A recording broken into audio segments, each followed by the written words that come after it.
مرحبا بكم من جديد في سلسلة الوجوه الخفية للحكام. في الحلقة الماضية اكتشفنا عادات غريبة لرئيس أمريكي مثير للجدل.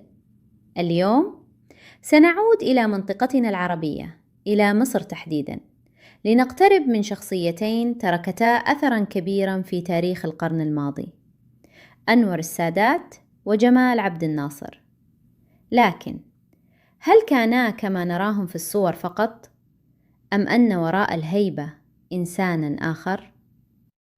أنور السادات بين البايب والقيلولة وعشق التمثيل.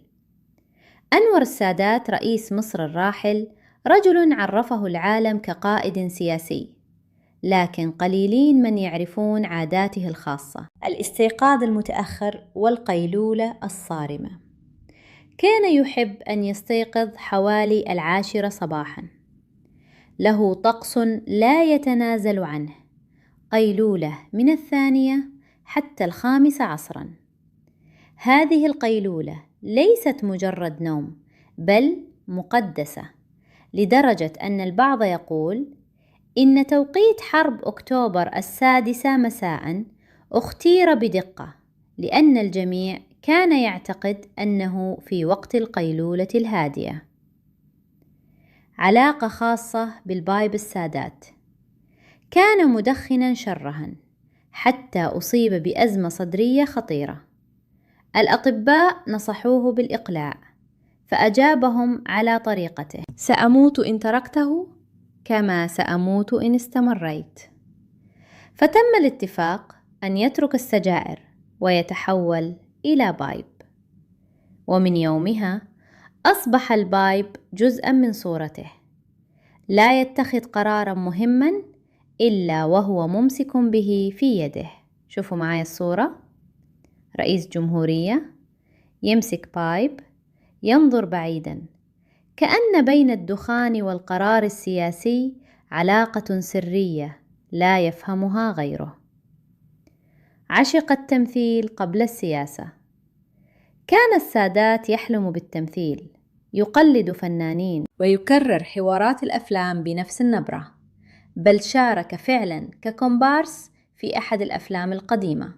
في خطاباته كان يميل إلى الأداء المسرحي، يدخل بهدوء، يرفع صوته فجأة، يصنع لحظات صمت مدروسة، كأنه على خشبة مسرح لا على منبر سياسي. جمال عبد الناصر. القهوة، الخطب، والصورة الثابتة من السادات.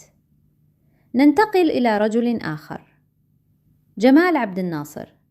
اسم ارتبط بالقومية العربية والخطب الحماسية والهتاف الشعبي، لكن ماذا وراء هذه الصورة؟ بدلة واحدة تقريبا. كان يفضل بدلة رمادية بسيطة وربطة رنق داكنة اللون. نادرا ما كان يغير اللوك، لدرجة أن البعض قال ربما يتفاءل بها، أو يرى أن الهيبة ليست في تعدد الملابس بل في ثبات الصورة. هوس بالخطاب والكلمة. كان ناصر يراجع خطاباته كلمة كلمة، يضيف جملا ارتجالية، يرفع صوته فجأة ثم يخفضه ليشد الجماهير كما يشد الجمهور في مسرحية. كان يدرك أن الكلمة سلاح، وأن نبرة الصوت لا تقل أهمية عن مضمون الكلام. القهوة، مفتاح تشغيل الدماغ. كان ششق القهوة السادة لا يبدأ اجتماعا مهما ولا لقاء سياسيا قبل فنجان قهوة مركز. مساعدوه يعرفون هذه القاعدة: بدون قهوة لا مزاج للعمل. طريقة غريبة للتعرف على الناس. يروى أنه حين يريد أن يتعرف على شخص جديد يطلب صورته ويجلس يتأمل ملامحه طويلا في صمت كامل، كأنه يحاول أن يقرأ شخصيته من عينيه، من زاوية فمه، من تقاسيم وجهه، قبل أن يستمع إلى كلامه. ما الذي نتعلمه من هذه العادات؟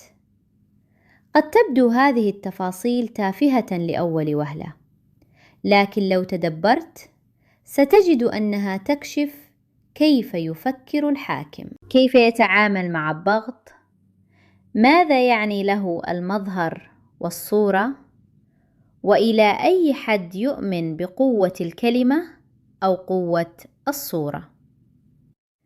السادات وعبد الناصر رجلان مختلفان في الأسلوب، لكن يجتمعان في شيء واحد: خلف المنصب إنسان. إلى هنا تنتهي حلقتنا الثانية من الوجوه الخفية للحكام. في الحلقة القادمة سنذهب بعيدا قليلا إلى رئيس بدأ حياته ممثلا كوميديا، ورئيس آخر يصور نفسه وهو يسبح ويصطاد ويتسلق الجبال، ويرفض أن يكون في مكتبه جهاز كمبيوتر. ترقبوا معنا زيلينسكي وبوتين بين الكوميديا والقوة. وما تنساوش تخليوا لينا رأيكم في التعليقات. من الأكثر تأثيرا في نظركم، الكلمة أم الصورة؟ مع السلامة.